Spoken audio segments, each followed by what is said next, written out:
5 August গাজীপুরের কোনাবাড়ী এলাকা। শেখ হাসিনা পালানোর খবরে এ বিজয় মিছিল।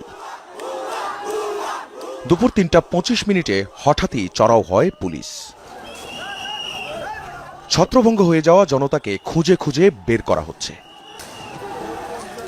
আটকের পর তাকে কিছুক্ষণ ঘিরে থাকে পুলিশ। সে অবস্থাতেই একটি চড়, তারপর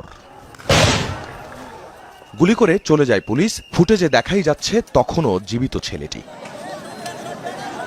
এর কিছু পর এসে অন্য পুলিশ সদস্যরা টেনে হিঁচড়ে নিয়ে যায়। এরপর আর পাওয়াই যায়নি গুলিবিদ্ধ ছেলেটিকে।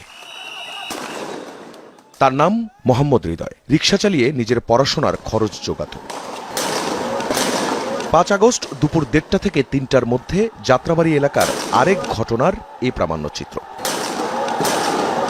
কোনাবাড়ির সেই হৃদয়ের বোন এখনও খুঁজে ফেরেন ভাইয়ের মরদেহ।